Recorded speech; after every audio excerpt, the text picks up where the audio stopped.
Occasion ఏదైనా location ఎక్కడైనా తెలుగువారి వేడుక అంటే ఆలివ్ మిఠాయి ఉండాల్సిందే. ఆపరేషన్ సింధూర్ తర్వాత దేశవ్యాప్తంగా మాక్ డ్రిల్స్ ప్రజల్ని అప్రమత్తం చేసేటువంటి యాక్టివిటీ మొదలైంది. తెలుగు రాష్ట్రాల్లో కీలకమైనటువంటి హైదరాబాద్ అలానే వైజాగ్లో ఈ మాక్ డ్రిల్స్ నడుస్తున్నాయి. హైదరాబాద్లో 4 ప్రాంతాలను ఎంపిక చేశారు. ప్రధానమైనటువంటి కంటోన్మెంట్స్ ఉన్నటువంటి ప్రదేశాలని ఇందులో ఒకటి ఏర్పాటు చేశారు. అలానే న్యూక్లియర్ ఫ్యూయల్ కాంప్లెక్స్ ఉన్నటువంటి నాచారం ఏరియాలో కూడా ఈ మాక్ డ్రిల్స్ నడుస్తున్నాయి. ప్రస్తుతం గోల్కొండ నానల్ నగర్ దగ్గర మా ప్రతినిధి సాయి ఉన్నారు. అక్కడ ఏం జరుగుతుంది అనేది ఎక్స్ప్లెయిన్ చేస్తారు. సాయి, చెప్పండి. కేశవ్ గారు, 4 గంటలకు మొదలైనటువంటి డ్రిల్ ప్రస్తుతానికి కొనసాగుతుంది. ఫైర్ సిబ్బంది, అదేవిధంగా ఎన్డీఆర్ఎఫ్, ఎస్డీఆర్ఎఫ్, ఎన్సీసీ బృందాలు కూడా దీంట్లో భాగస్వామ్యమయ్యాయి. ఆల్వేన్ అపార్ట్మెంట్, నానాల్ నగర్ దగ్గర ఉన్నటువంటి అవెలాన్ అపార్ట్మెంట్ లో ఇక్కడ ఉన్నటువంటి ప్రజల సహకారంతో డ్రిల్ ని కొనసాగిస్తున్నారు. అపార్ట్మెంట్ లో ఈ భారీ అపార్ట్మెంట్ లో ఒకవేళ గనక ఇలాంటి యుద్ధ సమయాలలో గనక ఏదైనా ఇన్సిడెంట్లు జరిగితే దానికి ఎలా రియాక్ట్ కావాలి, చాలా భారీ ఎత్తున అపార్ట్మెంట్, 1000 మంది ఉండేటువంటి అపార్ట్మెంట్ కాబట్టి ఇక్కడ డ్రిల్ కొనసాగిస్తున్నట్టుగా చెప్పుకోవచ్చు. ఈ డ్రిల్ లో అందరూ భాగస్వామ్యం అయ్యారు. అపార్ట్మెంట్ లో ఉన్నటువంటి వ్యక్తులందరూ కూడా, చిన్నపిల్లలు కూడా భాగస్వామ్యం చేశారు.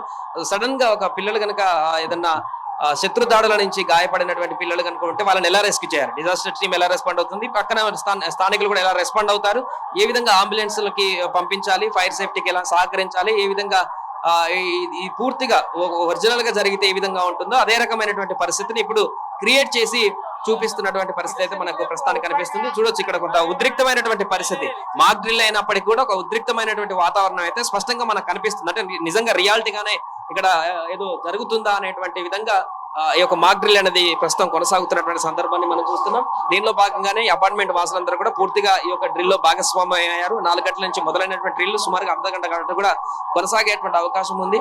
సో చిన్నపిల్లల నుంచి పెద్దవారి వరకు అందరూ కూడా దీంట్లో భాగస్వామ్యం అయ్యారు. హాస్పిటల్ సిబ్బంది కూడా ఇక్కడ చేరుకున్నారు. చాలా టీమ్స్ అన్ని కూడా ఉన్నాయి. Emergency respond team, medical team ఏ విధంగా రెస్పాండ్ కావాలి.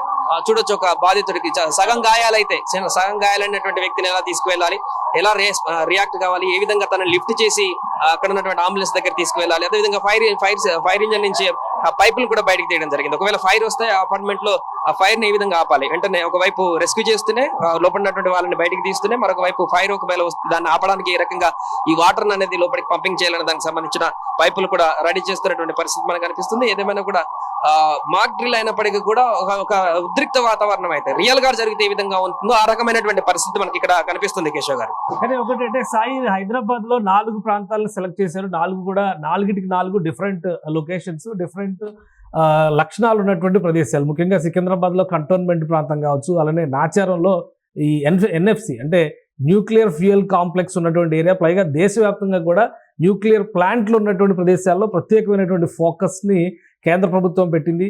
సో అక్కడ జరుగుతున్నటువంటి యాక్టివిటీస్కి ప్రతి చోట కేవలం పబ్లిక్ రెస్క్యూ అనేది ఒకటే ఆప్షన్గా ఉంటుందా, లేదంటే ఇతర ప్రయోగాలు, ఇతర రకాల పద్ధతులు ఏమైనా అనుసరిస్తున్నారా?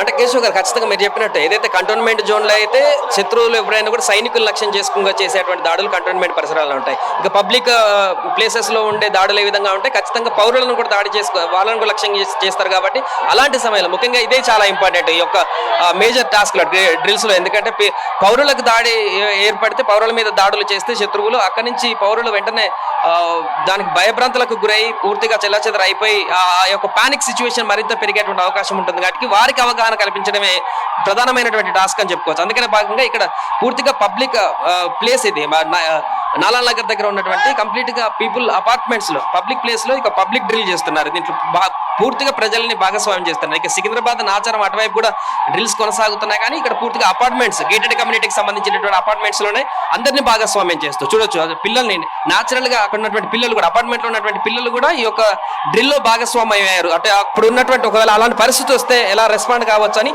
ఆల్రెడీ పోలీసులు ఇచ్చినటువంటి ఇన్స్ట్రక్షన్స్ ప్రకారం వీళ్ళందరూ కూడా రియాక్ట్ అవుతున్నారు. అపార్ట్మెంట్స్ నుంచి గాయాలైనటువంటి వారిని అంబులెన్స్ కి ఎలా తీసుకువెళ్ళాలి, వారందరినీ ఎలా రెస్క్యూ చేయాలి, ఏ విధంగా లిఫ్ట్ చేసి తీసుకువెళ్ళాలి, అక్కడ ఏ విధంగా వెహికల్స్ సిద్ధంగా ఉండాలి. ఇక్కడ చూడొచ్చు, ఒక బాబుని పోలీసులు వీళ్ళు ఏ విధంగా తీసుకువెళ్ళి లిఫ్ట్ చేసి తీసుకువెళ్తారు అక్కడికి, అటువంటి అంశాలన్నీ కూడా చాలా సివియర్ గా ఎన్సీసీ క్యాడెట్స్, వీళ్ళందరూ ఎన్సీసీ క్యాడెట్స్ కూడా దీంట్లో భాగస్వామ్యం అయ్యారు. స్టూడెంట్స్ అందరూ కూడా ఒకవేళ నిజంగానే ఇక్కడ సిచ్యువేషన్ యుద్ధం వాతావరణం వస్తే, ఒక శత్రువులు దాడి చేస్తే, ఒక ప్రమాదకరమైనటువంటి పరిస్థితులు వస్తే ఏ విధంగా రెస్పాండ్ కావాలి, క్విక్లీ రెస్పాండ్.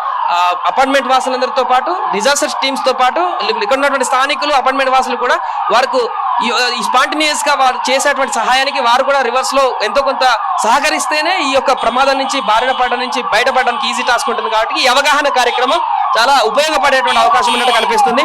కొంత ఇక్కడ ఒకవేళ రియల్ గానే జరిగితే ఏ విధంగా ఉంటుందో అనేటువంటి సిచ్యువేషన్ అయితే ఖచ్చితంగా ఇక్కడ కనిపిస్తుంది. ఒక అద్భుతమైనటువంటి డ్రిల్ అని చెప్పుకోవచ్చు.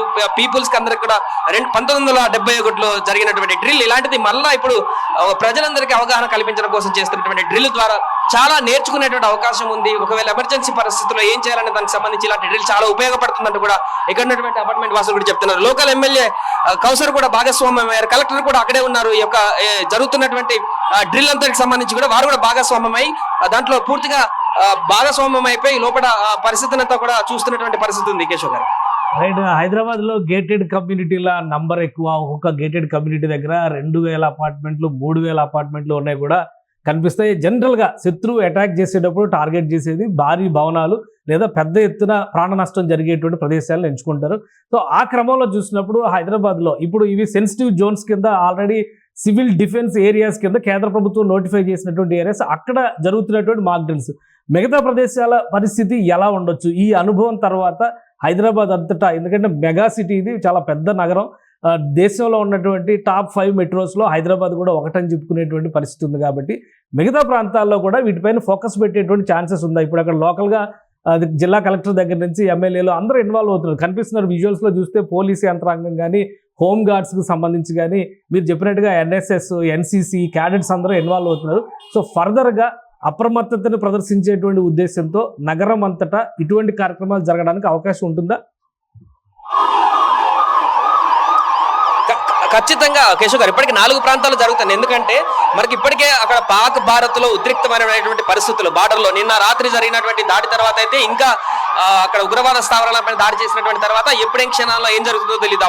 పాకిస్తాన్ ఎలాంటి దొంగ దెబ్బ తీస్తుందో కూడా తెలియదు అనేటువంటి ఒక ఆందోళన నెలకొన్నటువంటి సందర్భంలో, అంటే తిప్పికొట్టడానికి భారత సైన్యం సిద్ధంగా ఉన్నప్పటికీ ఇక్కడ ఎలాంటి పరిస్థితులైనా ఎదుర్కోవడానికి అటు సైన్యము సిబ్బంది అంతా సిద్ధంగా ఉన్నారు. బట్ పౌరులు కూడా దీంట్లో భాగస్వామ్యం కావాలి. పౌరులు కూడా స్పాంటేనియస్గా ఎలాంటి పరిస్థితులను ఎదుర్కోవడానికి వారంతటా వారు ఏం చేయొచ్చు, వారి యొక్క పాత్ర ఏంటి అనేటువంటి దానికి సంబంధించినటువంటి భాగంగా ఈ డ్రిల్ మనకు కనిపిస్తుంది.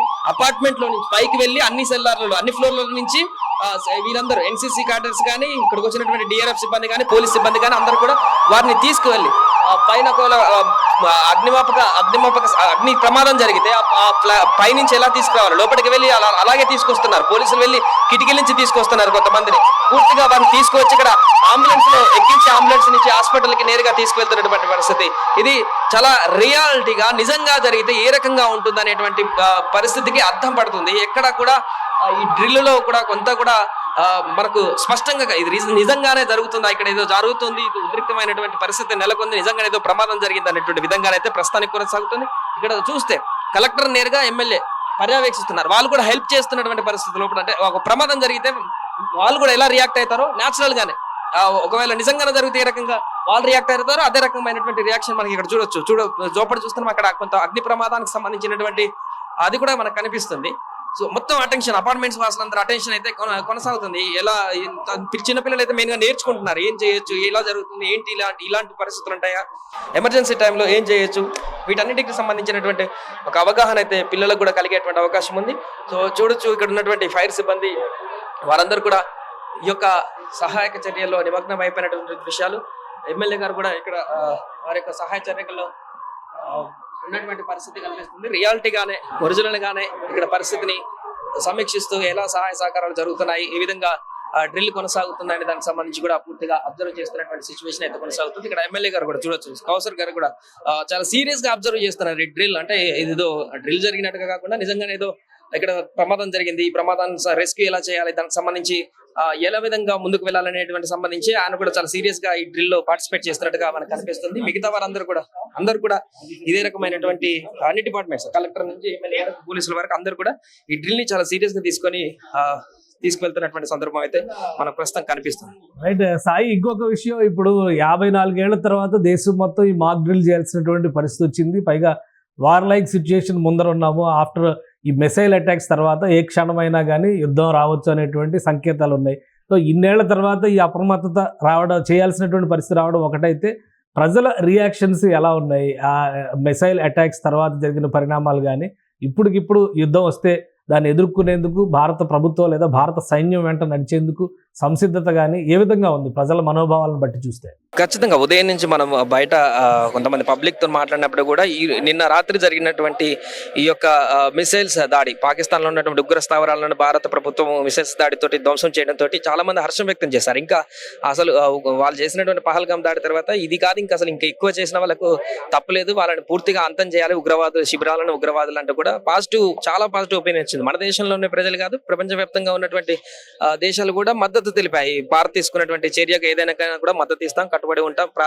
భారత్ తీసుకున్నటువంటి చర్యకు సంబంధించి కూడా పూర్తి వివరాలు ఇక్కడ చూడొచ్చు. కలెక్టర్ గారు కూడా ఈ యొక్క డ్రిల్ లో పాల్గొని ఇక్కడ నుంచి మరల సమీక్షించి వెళ్తున్నటువంటి పరిస్థితి మనకు కనిపిస్తుంది. ఓవరాల్ గా దేశం వ్యాప్తంగా కూడా ఇప్పుడు అటెన్షన్ అయితే నెలకొంది. ఏం చేస్తారు, ఏ విధంగా ఎలాంటి పరిస్థితి వచ్చినా కూడా ఎలా విధంగా సిద్ధంగా ఉండాలి, ఎట్లా ముందుకు వెళ్ళాలి, అన్ఎక్స్పెక్టెడ్ గా జరిగేటువంటి పరిణామాలకు సంబంధించి ముఖ్యంగా ప్రజలు ఎలాంటి అవగాహన కలిగించుకొని ఉండాలి, అదే మెయిన్ గా ఇక్కడ ప్రజలకు అవగాహన కల్పించేటువంటి ప్రయత్నం చెప్పుకోవచ్చు. చాలా రేర్ గా ఇలాంటి ఫీట్లు మనకు కనిపిస్తుంటాయి. ఎందుకంటే 1971 తర్వాత ఇప్పటివరకు ఎవరికి ఇలాంటి నేరుగా పార్టిసిపేషన్ చేసేటువంటి పరిస్థితి ఇప్పుడు ఎదురు కాలేదు కూడా. అలాంటి పరిస్థితులు కూడా మన దేశంలో రాలేదు. నేరుగా ఇప్పుడు యుద్ధం జరిగేటువంటి పరిస్థితి ఉందంటూ కూడా చెప్తున్నారు. కాబట్టి ఇలాంటి పరిస్థితి మనకు కనిపిస్తుంది. ఏదేమైనా కూడా ప్రస్తుతం నాలాల్ నగర్ వద్ద అయితే ఈ డ్రిల్ సక్సెస్ఫుల్ గా కొనసాగుతుంది. కేశవ్ గారు, థ్యాంక్ యూ సాయి, అప్డేట్స్ అందించినందుకు. ఇది దేశం మొత్తం అప్రమత్తతో ఉంది. దేశంలో 244 సివిల్ డిఫెన్స్ ఏరియాస్ని కేంద్ర ప్రభుత్వం గుర్తించింది. అలానే అణు విద్యుత్ కేంద్రాలు, అణు ఇంధనానికి సంబంధించినటువంటి ప్రదేశాలు ఉన్న ప్రాంతాన్ని very sensitive, highly sensitive areas కింద కేంద్ర ప్రభుత్వం నోటిఫై చేసింది. వాటికి సంబంధించి ప్రత్యేక రక్షణ వ్యవస్థలను ఏర్పాటు చేయడంతో పాటు పౌర ప్రాంతాల్లో ఎలాంటి నష్టం జరగకుండా, యుద్ధం వచ్చినా కానీ అప్రమత్తంగా ప్యానిక్ కాకుండా ఏ విధంగా రియాక్ట్ అవ్వాలనేటువంటి అంశం పైన కేంద్ర రాష్ట్ర ప్రభుత్వాలు కూడా ఇప్పుడు ఫోకస్ పెడుతున్నాయి. మొదటి విడతగా ఈ డ్రిల్ దేశవ్యాప్తంగా ఉన్నటువంటి అన్ని సెంటర్స్లో జరుగుతుంది. ముఖ్యంగా ఎయిర్ స్ట్రైక్స్ తర్వాత జమ్మూ కాశ్మీర్లో, ఢిల్లీలో కొంత వెసులుబాటు ఇచ్చారు. కానీ మిగతా నోటిఫైడ్ ఏరియాస్ అన్నింటిలోనూ ఈ మాక్ డ్రిల్ కొనసాగుతుంది. అటు విశాఖపట్నంలో కూడా పెద్ద ఎత్తున మాక్ డ్రిల్ జరుగుతుంది. ముఖ్యంగా ఆంధ్రప్రదేశ్లో తీర ప్రాంతం ఉన్నటువంటి జిల్లాల అన్నిటిలో కూడా హై లెవెల్ అలర్ట్ని అనౌన్స్ చేశారు. కోస్ట్ గార్డ్ ఒకవైపు నేవీ, కోస్ట్ గార్డ్ రక్షణ దళంగా నిలబడితే, మరోవైపు స్థానికంగా ఉన్నటువంటి పోలీస్ యంత్రాంగాన్ని కూడా తీర ప్రాంతాల్లో పూర్తి హై అలర్ట్ని ప్రకటించారు. సో ఇది ఈ ఒక్క రోజుకే పరిమితం అయ్యేటువంటి అంశం కాదు. ఈ సెన్సిటివిటీ ఇప్పుడు ఉన్నటువంటి ఉద్రిక్తతలు తగ్గే వరకు, చల్లారే వరకు ప్రతి ఒక్క పౌరుడు దేశంలో అప్రమత్తంగా ఉండాల్సినటువంటి పరిస్థితి కనిపిస్తోంది. ముఖ్యంగా సరిహద్దుల్లో ఉన్నటువంటి రాష్ట్రాలు, అలానే తీర ప్రాంతాల్లో ఉన్నటువంటి ప్రదేశాల ప్రజలు మరింత అప్రమత్తంగా ఉండాలి. మహానగరాలు, మెగా సిటీస్గా ఉన్నటువంటి ప్రదేశాలు, ఎక్కువ జనసమ్మర్దం కలిగినటువంటి విశాలమైన ఎత్తైన భవంతులు ఉన్న ప్రాంతాలు, వీటన్నిటిపైన కూడా శత్రువు లక్ష్యం చేసేటువంటి అవకాశం ఉంటుంది. కాబట్టి ఆయా ప్రాంతాల్లో ఉండేటువంటి ప్రజలు, అక్కడ నివసించేటువంటి ప్రజలు మరింత అప్రమత్తంగా ఉండాల్సినటువంటి అవసరం ఉంది. కేంద్ర ప్రభుత్వం అలానే డిఫెన్స్ డిపార్ట్మెంట్ ఇస్తున్నటువంటి సంకేతాల ప్రకారం చూస్తే సివిల్ అలర్ట్నెస్ అనేది ఈ యుద్ధ సమయంలో మరింత ముఖ్యమైనటువంటి అంశం కాబోతుంది. సో హైదరాబాద్లో 4 ప్రాంతాల్లో సక్సెస్ఫుల్గా ఈ మాక్ డ్రిల్స్ జరుగుతున్నాయి. రాబోయేటువంటి రోజుల్లో వ్యూహం ఏ విధంగా ఉంటుందనేది ఎప్పటికప్పుడు కేంద్ర ప్రభుత్వం తీసుకునేటువంటి నిర్ణయాలకి అనుగుణంగా సుమన్ టీవీ మిమ్మల్ని అలర్ట్ చేస్తుంది. సుమన్ టీవీలో మీ పర్సనల్ అండ్ బిజినెస్ ప్రమోషన్స్ కోసం కింది నెంబర్కి కాంటాక్ట్ చేయండి.